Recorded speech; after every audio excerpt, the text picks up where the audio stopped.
The K-12 Engineering Education Podcast is supported by awesome listeners who are donating to the show. Help us continue what we're doing here by pledging to my studio at www.patreon.com/PiosLabs.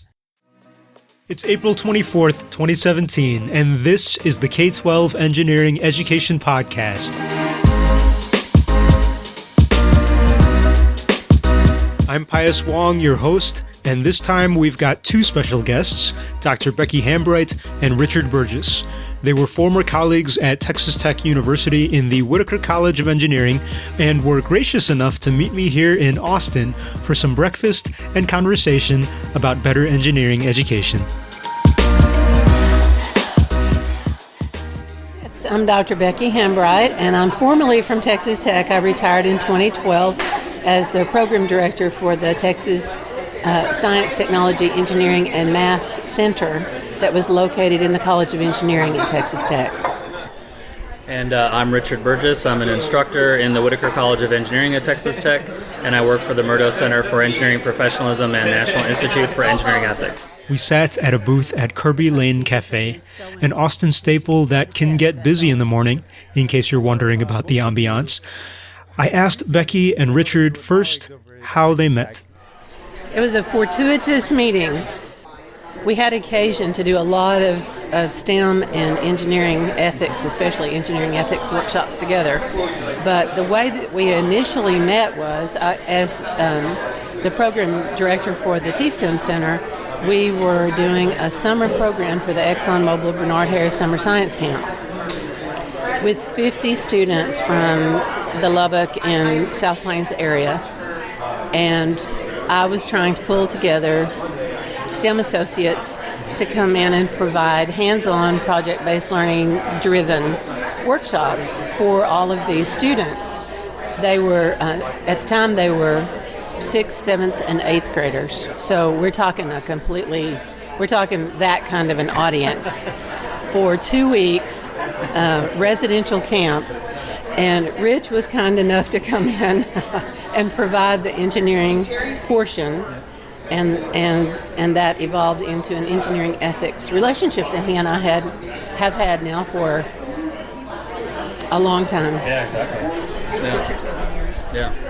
And Rich, were you ready to handle a bunch of junior high schoolers? No, because at the time my son was still elementary aged, and so yeah, it was I wasn't quite sure what to expect, and actually I found it in some ways more intimidating than going in front of my group of undergraduates that I teach. You know, that was a comfort zone for me, and I'm like, oh boy, what are these junior high kids going to be like? Are they going to get any of my pop culture references and things like that? So it was a little nerve-wracking at first, actually, but I think I found a groove eventually with them. Yeah. Beccy, it sounded like it turned out okay because you guys did a lot of work for a long time, right? Yeah. We wound up with really good numbers for our camp. It was our first ever that year, and we did get funding for the next year, so I guess it turned out okay. That's right. We had fun. So, Rich, you focused on engineering ethics at those workshops and just in general at Texas Tech. Even though you weren't formally trained to, I guess, deal with younger kids, I'm just curious, how did you get into that field in the first place, teaching engineering ethics? So I'd love to tell you that I felt a noble calling and went to engineering ethics, but it all started out with me being a poor graduate student. And I was a graduate student at Texas Tech and needed to earn a little extra money. And the Murdo Center was looking for someone to do some grading for their engineering ethics course. And so I started doing that, but I very rapidly realized how important it was and how interesting it was and how broad it was, and so I ended up falling in love with it. But my motivation initially was just to make a little extra money, you know, doing a little extra grading on the side to supplement my income. So that sounds like a very meta-ethical situation in general. Because you were a philosophy student then at grad school? That's right, and I know this will come as a shock to your audience, but philosophy graduate students don't make a lot of money. And I had a young son at the time, so I was looking to make a little extra money. So I found the idea of extra cash appealing. So yeah. And I'm going to talk about engineering ethics more in detail in just shortly. I just wanted to ask you, Beccy, what other things did the T-STEM Center do, and what other things did you do over there? Oh, wow. It's a big list. Yeah. There were at that time there were 7 T-STEM centers located throughout the state of Texas that were under the umbrella of the TEA. So we were charged with, in the beginning, providing these kind of camps and workshops and projects and programs like robotics and for students. And at the time we had engineering outreach that sent engineering undergrad students, and graduate students into classrooms in the Lubbock schools. So we had a very successful engineering outreach program for several years. Then the focus of the T-STEM centers changed with the changes with TEA, and so then our focus became on training and technical assistance for the teachers. So most of my job revolved around professional development for trainings for teachers, and to go on to do site visits on campuses to provide those kinds of resources and for the teachers. Because at that point in time, STEM was brand new. I started in 2007, and the initiative rolled out in 2006. So we were just on the cutting edge of all things new in Texas for STEM. So there were a lot. It changed a lot all the time. But we did a lot of camps. We did a lot of robotics. We did a lot of professional development. We did podcasts and seminars, web seminars. So lots of summer professional development for teachers on campus and conferences, and so it just was a busy time in STEM. Since you did a whole lot of things, how did you see a need for engineering ethics education? How did you know that kids needed to learn about it or teachers needed to know about it? I feel like it could get lost amongst all the other robotics and everything else. It so absolutely could. I think probably a lot of this is because of my age. Rich and I were talking about this last night. I'm a grandmother now. And those soft skills that we seem to know back in the day that we taught our kids are not as pervasive now, especially now that I'm helping with my grandson's kindergarten class, and I see that kids don't understand the concepts of compassion as much, empathy and work ethic, and those things that we're seeing on the university campus that kids have not gotten through their growth years, even because I would love to say that a lot of it goes back to because teachers have been so involved with teaching to the test. That's always the problem, teaching to the test, that they don't have time to teach those soft skills, and maybe that's part of it.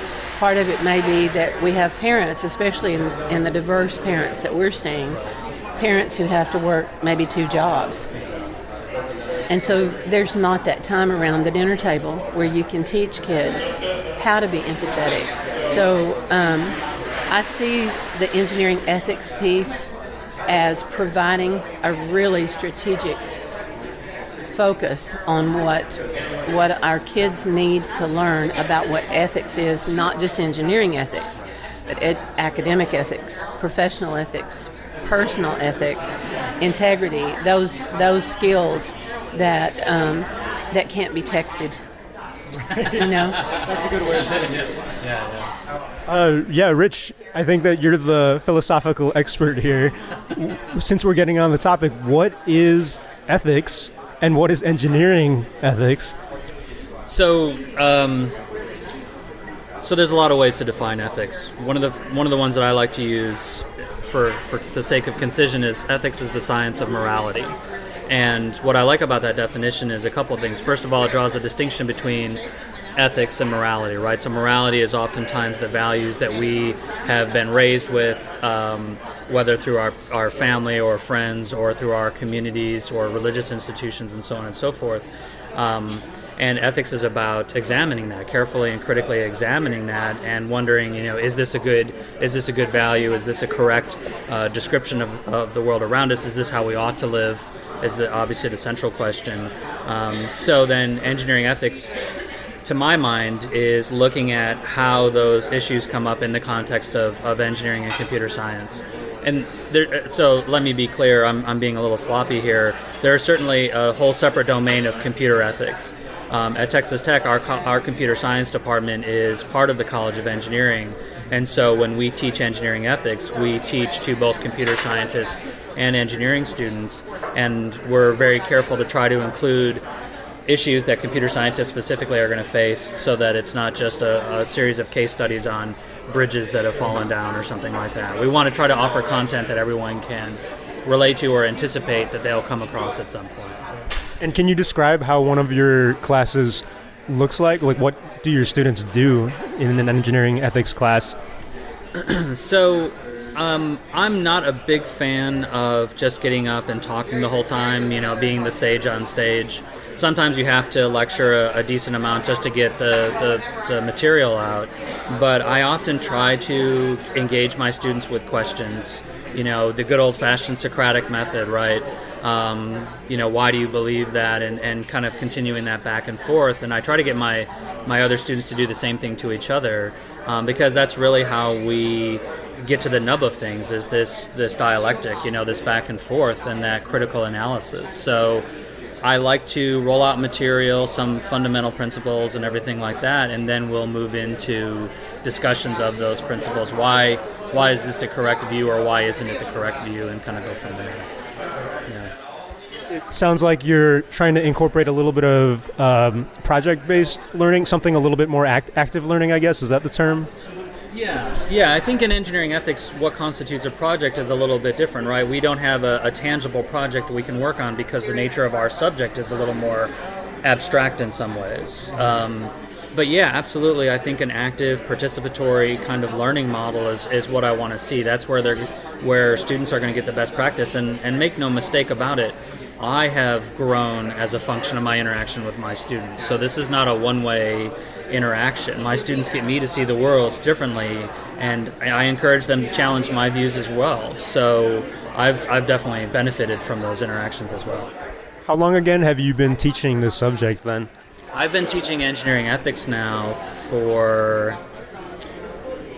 That's been about 10 plus years of just engineering ethics, and then teaching ethics in one form or another, studying and teaching ethics. It's been almost 20 years, I would say. 15 to 20 years between study and teaching, for sure. I should know more than I do, but I should be better at it than I am. That's funny that you say that, because a lot of professional engineers that I know may not have studied officially engineering ethics as much as you have. So that brings me to the question of, why is it important to actually teach students that? Because some people assume that engineers will just pick it up as we go. Well, so I think the first thing that has to be dispelled is the myth that teaching engineering ethics somehow implies that the student is a bad person and that this is a corrective action.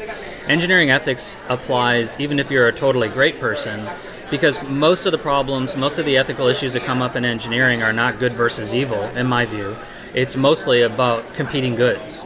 We want to see economic benefit, but we also want to make sure that we have environmental consideration, for example.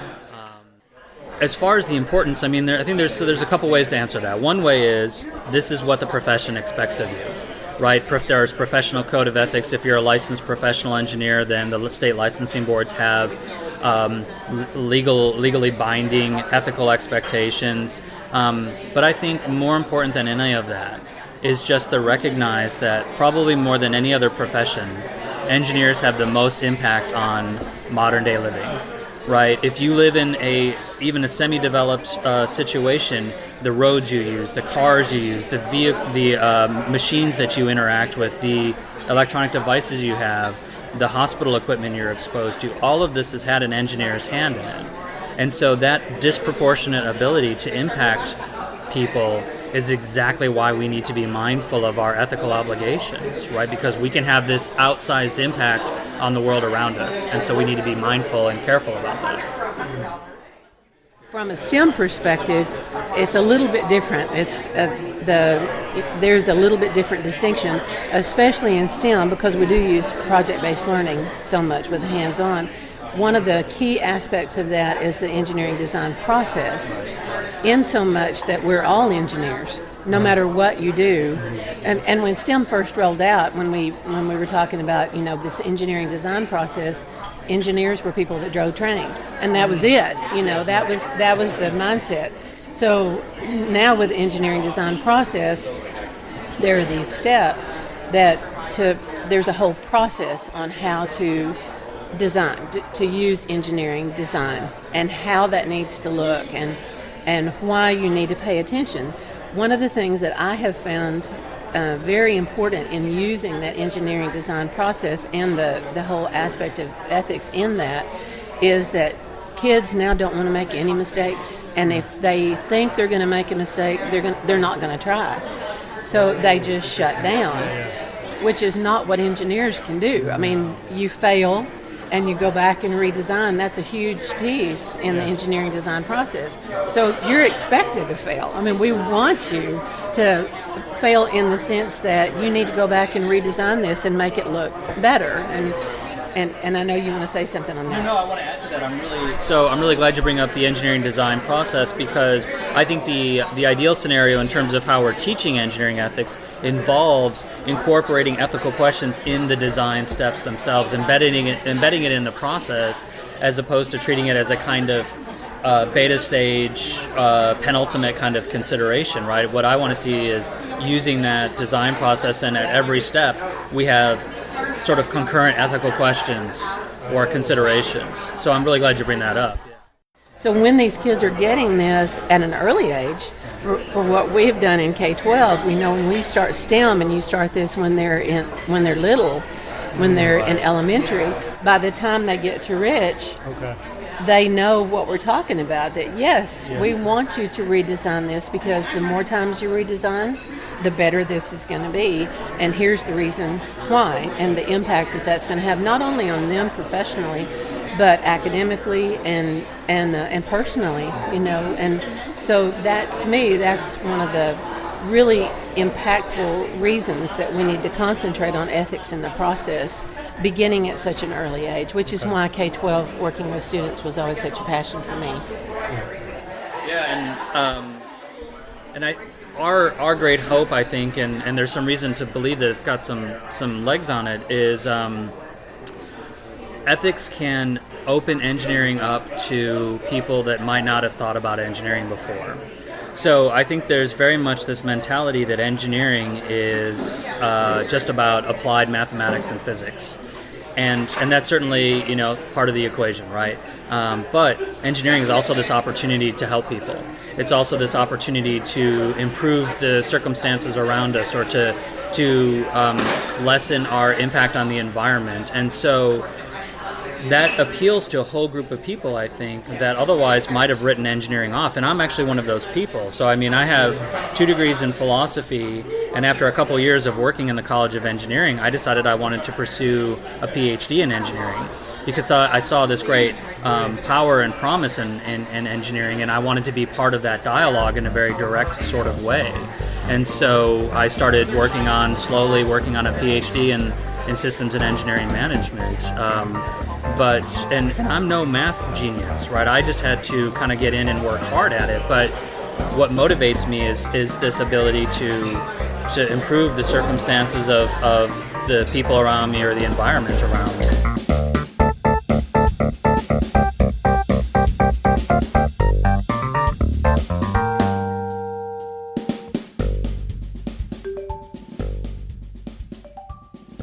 Now the question is, especially for teachers listening, how do we do it? So can you give me any examples of successful programs or even case studies that you have used to teach ethics?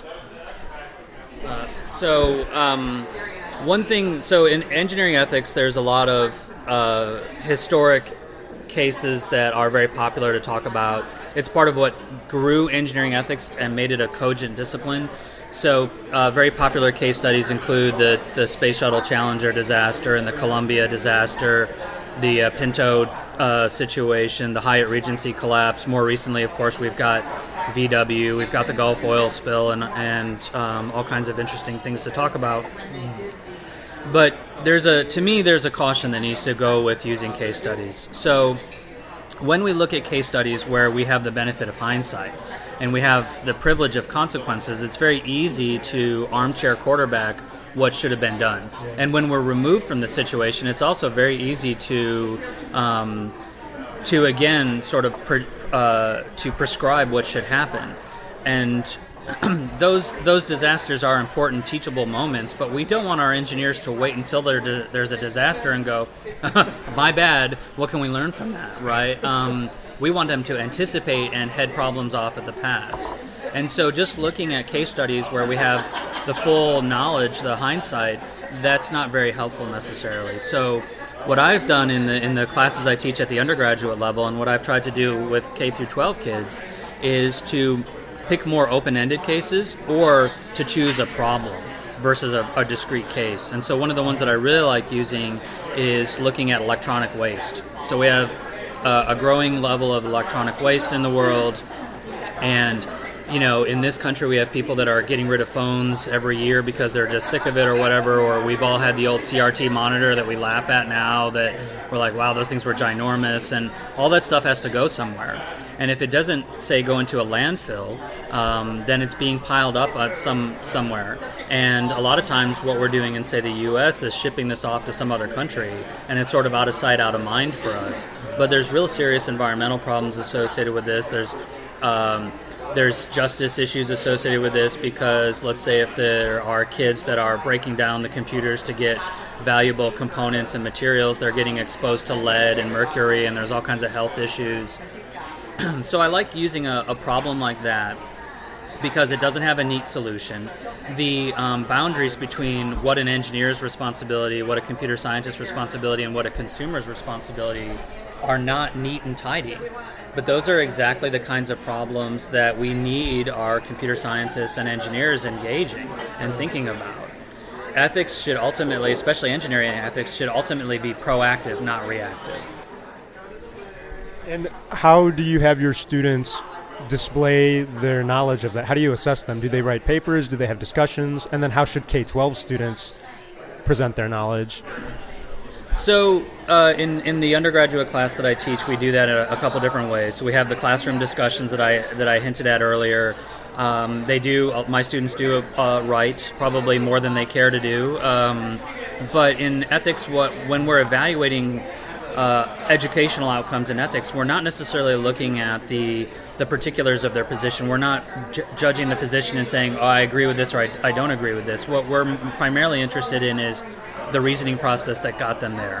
What kinds of argument have they constructed in support of their position? How have they thought about it? Have they thought about potential counter-arguments to their position, and so on? So we want them to do that critical thinking.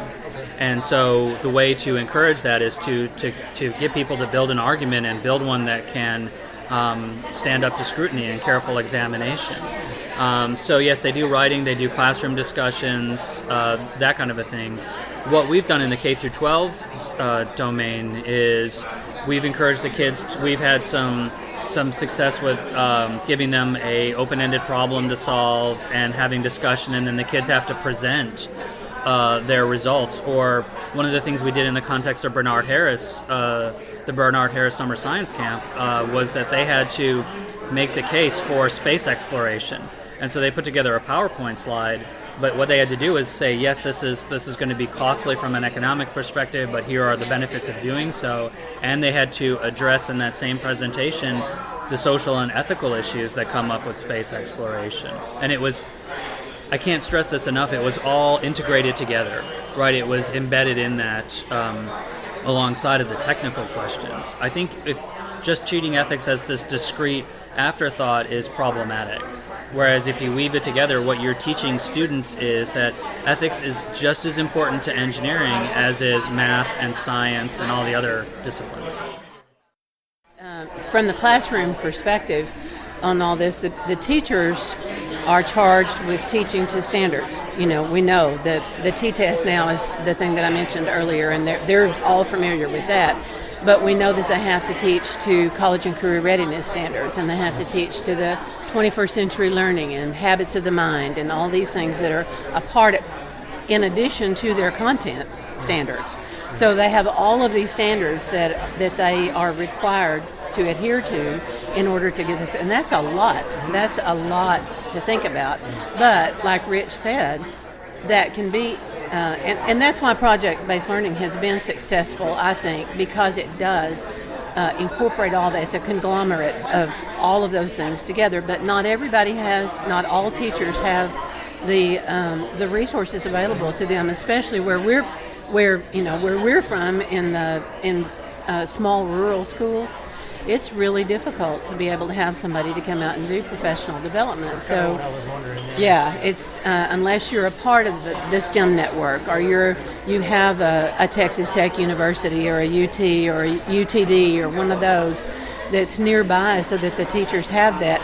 The service centers provide a lot of training for that, but as far as to come to your campus and give you one-on-one for how to incorporate that into the classroom, it's really hard.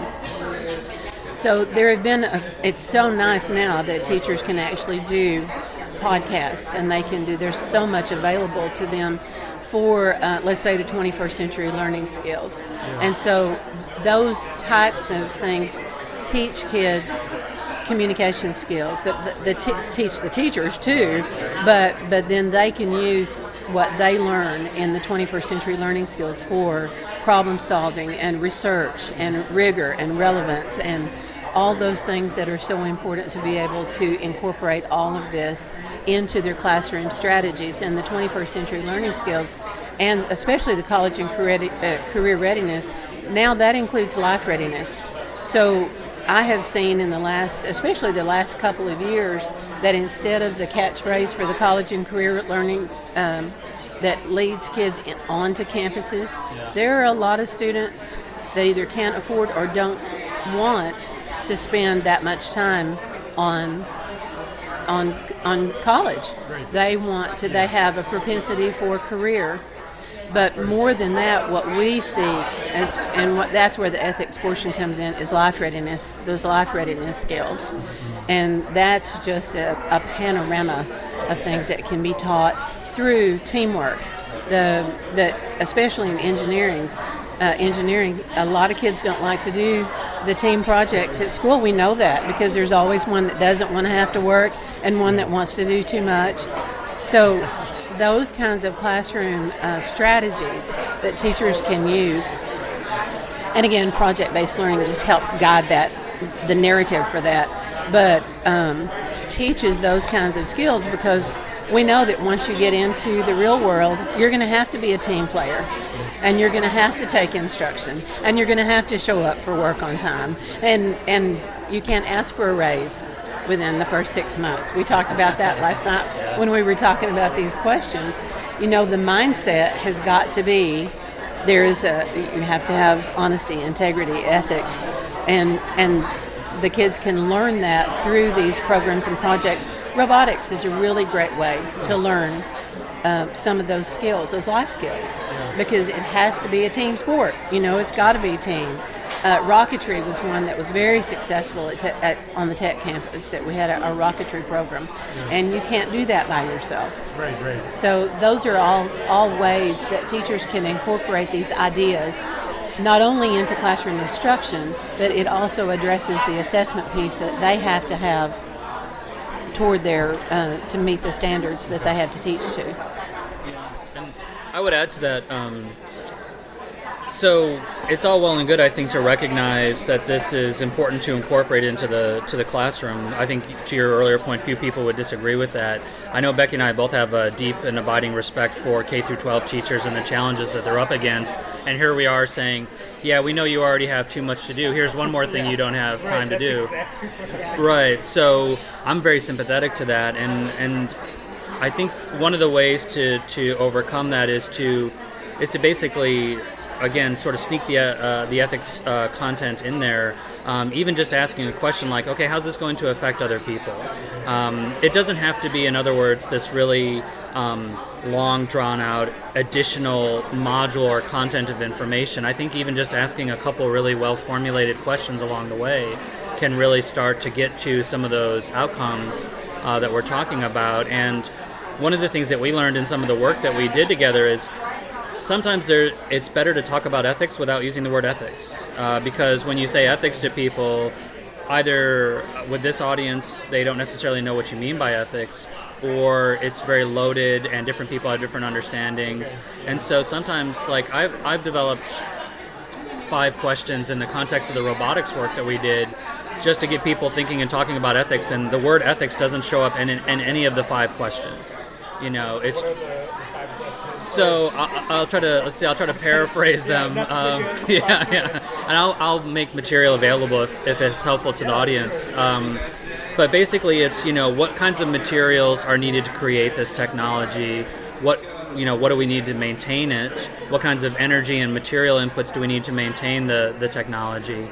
And then another question is, who's going to use this technology? Who's the target audience for this technology?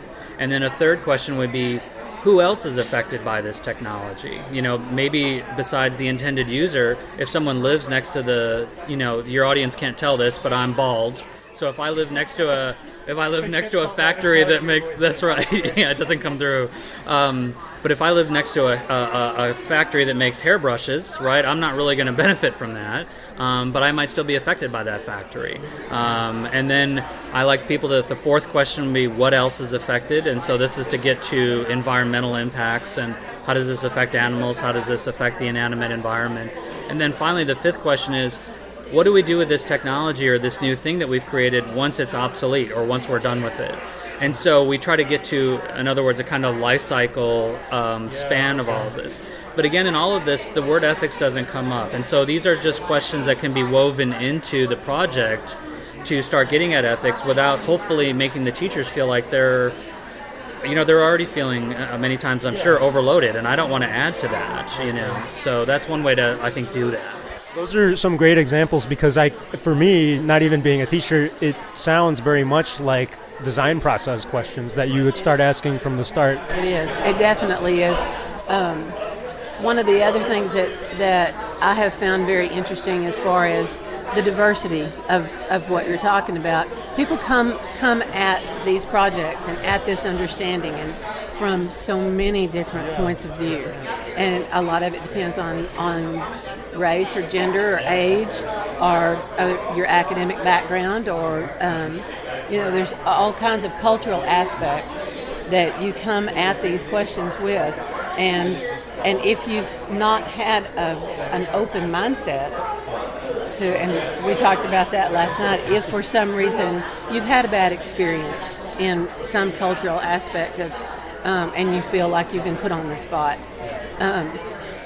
that can cause a lot of angst from the very beginning of this process. Yeah. So if you can open it up the way that Rich is talking about, especially the kids, because Leander here is considered a destination district, and that just means there's a lot of diversity. And we know in the Austin area, lots of diversity in this, so there's a lot of perspectives coming into the classroom. And that's just one more thing that the teachers have got to look at and say, oh my God, I've got this kid, a ESL student and a special needs student and it's mainstreamed and all these different things. How do I incorporate this? And I don't know, I honestly don't know how the teachers do it. My hat goes off to them every day that I volunteer, and I'm just at the kindergarten level with volunteering, and I still go home exhausted. But I can see that the way that they have crafted their lesson plans can include the things that Rich is talking about without adding anything extra. And now that is a state requirement. So, what now, instead of it being the assessments for teachers being so focused on the teachers themselves, it's more individually student focused. And that's hard. That's hard to do when you've got 22 kids that take up your time. So all these strategies are, I think, can be pulled together in such a fashion that hopefully it makes it easier for the teachers to incorporate it, these soft skills that we're talking about. And I don't consider ethics a soft skill. I consider that more of it's very life skill. We won't have those answers on this. Yeah, it's life skill. So that's still encouraging that I think teachers can incorporate it without adding too much of a burden. But another challenge that seems possible to me relates to that diversity. We've got kids in our classrooms that are diverse today, especially in a college classroom with hundreds of kids. To me, I'm just wondering, is it fair to be concerned that diversity could be challenging when it comes to teaching ethics? Because like you said, maybe I am coming from a different point of view, or I have different ethical standards compared to my professor or my classmates, and we won't agree on things. First of all, is that even a valid concern? Well, it certainly makes things messier, right, when you have a variety of different perspectives coming up. But messy is not bad in this case, right? Messy is actually good. I think that, look, we live in a pluralistic society, so people had better get used to being exposed to different points of view and being able to talk about that in a civil way, to be sure, but also in a way that hopefully exposes them to new truths, right? Or sometimes being exposed to a different point of view helps us better understand. We don't change our own position, but we better understand why we believe it. So I do agree that when you have different people coming from a variety of different backgrounds, it definitely creates some initial messiness and a little bit of challenge of trying to reconcile all those things. But I think the key to success is to be able to pivot and use that as an opportunity to facilitate discussions. Okay, why does this person believe that? And why does that person believe that? And one of the things that Beccy and I have talked about over the years is that actually that's one way to produce greater empathy and diversity in a good way, because you start to see this person that you thought was very different from you actually holds very similar values. Maybe they express them differently, but they actually, at the end of the day, still want many of the same things that you want. And so when you have that initial sort of dialectic or disagreement, you actually, and if you stick with it and get down to it, you start to see that, okay, there's actually some similarities and whatnot. So there's a kind of, you start to decrease the otherness that is so problematic. And obviously we're living in a time in this country of great divisiveness and whatnot. So this ability to hear other people's positions and understand where they're coming from and genuinely hear it and listen to it is more important than ever. And so I think the diversity is actually helpful in that regard. Does it result in better engineering, better products, and all that stuff? I would certainly say so. I think that part of the reason that we're so concerned about representation in STEM disciplines is there's a question of fairness, but there's also a question of that's how the discipline gets better. When you have people that see the world differently, that's how you improve. That's how you move the paradigm. And if everyone thinks because they were all raised under the same sort of ideology or the same sort of technical paradigm, then we're always gonna get the same outcomes. But when you come in with someone with a different point of view and they look at a problem completely differently, we get all kinds of great innovative solutions to things that we didn't see before. So the reason we want more women and more underrepresented groups in engineering isn't just for fairness, it's because we want to make engineering and computer science and STEM disciplines better. I mean, more resilient. I have a for instance for you. One of the programs that we did for STEM for a long time, for years and years, that's still ongoing now, is our math science competitions and the robotics competitions. But what came to mind when you were talking about that was the math science competition that our kids were involved in for several years. And in dividing up the teams, the students were divided not just among their own age group, but there were 6th, 7th, and 8th graders, 9th graders. There were high schoolers were together with high schoolers, but for the engineering design portion of that, they were all thrown in together. There might be a 6th grader and a 9th grader designing the same thing at the same time. What was interesting to me at the time that we were doing that is that some of those 6th graders were thinking outside that box. And I still remember vividly one sixth grader who was very shy, came from a different culture, was not prone to talk, but was very interested in this particular design. And he actually out-talked a ninth grader, and they used his design, and they went on to place, in the competition.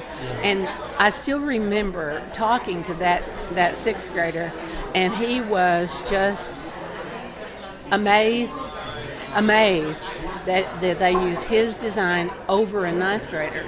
So it gave such credibility to this young man, because not only did they have to communicate, that was part of the criteria, teamwork, communication, you have to listen, it's going to be scored, this way, but they shared their ideas so openly that even though the older kid had a great idea, the group decided that the younger student was the one who had the most valid design for that process and what that meant to him. And so we've had that happen a lot with students, and I've seen that happen a lot on campuses when campuses have done their own kinds of competitions, especially math and science clubs and competitions, and where kids have a better opportunity to think outside, and share their ideas and communicate. So that's one, for instance, that I can think of that was a rousing success as far as that diversity and being able for kids to be able to share their own ideas and not be afraid that their perception, just because I'm younger or older or whatever the reason, the rationale is that you might not listen to me. Yeah. It didn't matter because they wanted to win.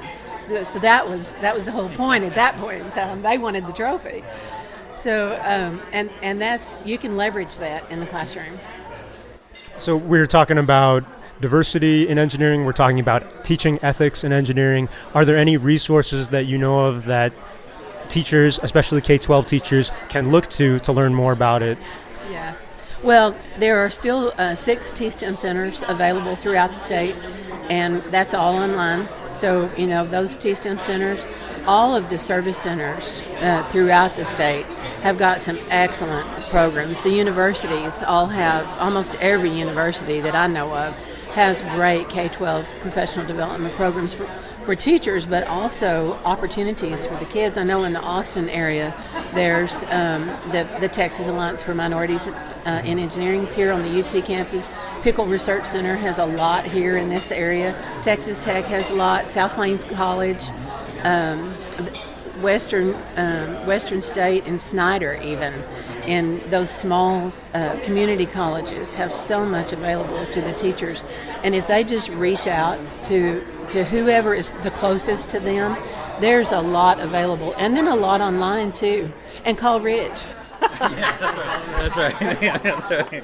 It might take me a little bit to get back. And in addition to that, the Murdo Center has made much of its materials available for free, no problems. I definitely encourage any teachers out there to reach out to me, call me, email me. I will send you my material that I've developed over the years, or I'm happy to have conversations about how to approach this. If you just go to if you just Google Murdo Center, which is MURDOUGH, Murdo Center for Engineering Professionalism at Texas Tech, you'll see our webpage. I can provide you with links and stuff like that. So people are certainly welcome to whatever resources I've developed, and I'm, like I said, happy to answer questions and whatnot. So. And one more thing that might be helpful, I keep referencing the project-based learning. One of the best websites for teachers to go to that has a lot of free information is the Buck Institute at BIE.org. And they have a lot of free information. The Teaching Channel has a lot of free information. So the Kahn Institute has a lot of free. Yeah. Yeah, that's interesting. Do the Buck Institute and the other institutions, do they incorporate ethics into their design process already, or is that something you have to look for specifically? I'm thinking no. It's for the Buck Institute. I've used their material a lot, and it is the engineering design process. But as far as engineering ethics per se, if it's there, I don't remember seeing it. But it would be very easy. I mean, that's what we did. We incorporated it whenever we did our workshops and programs. We just took the project-based learning base and developed what we needed for our kids. And I think that's one last thing that I think needs to be thrown out there is how important it is to do a needs assessment, a really credible needs assessment for your campus or your class or your professional development, whoever's going to be there, that you do your research, you gather the data on who it is that you're going to be talking to and what they've been through and what they have available before you just go and say, this is going to work for you. You know, you need to know exactly where they are in the process. And a needs is just even a simple needs assessment, much like the 5 questions that Rich was asking. A needs assessment of a campus or a classroom helps to develop whatever curriculum and instruction method needs to happen there.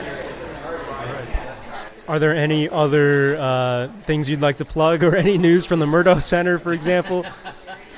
And there doesn't have to be, but... I'm trying to think if I've got anything else to add. And I guess there are certainly other ethics centers out there. We're not the only ones doing engineering ethics, and that's encouraging, right? Because we need a pretty diverse sort of look at this. So there's an online ethics center that people can take a look at. National Academies of Engineering has some important stuff to take a look at, and those are some other good places to go as well. Okay, thank you. So I think that is the last question that I'm going to have for now. We recorded for quite a while, but I just wanted to say thank you again to my 2 guests from Texas Tech University originally. We have Rich Burgess and also Dr. Beccy Hambright, who's an engineering education consultant right now. So thank you. Thank you.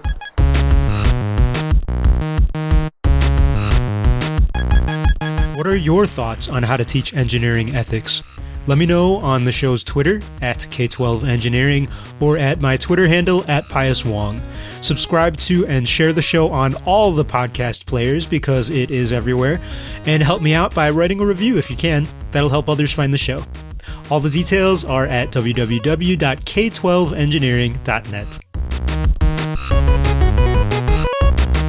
Our closing music is from Late for School by Bleep Tour under a Creative Commons Attribution license. The K12 Engineering Education Podcast is a production of Pios Labs, my studio, and you can support my studio, Pios Labs, at www.patreon.com/Pios Labs.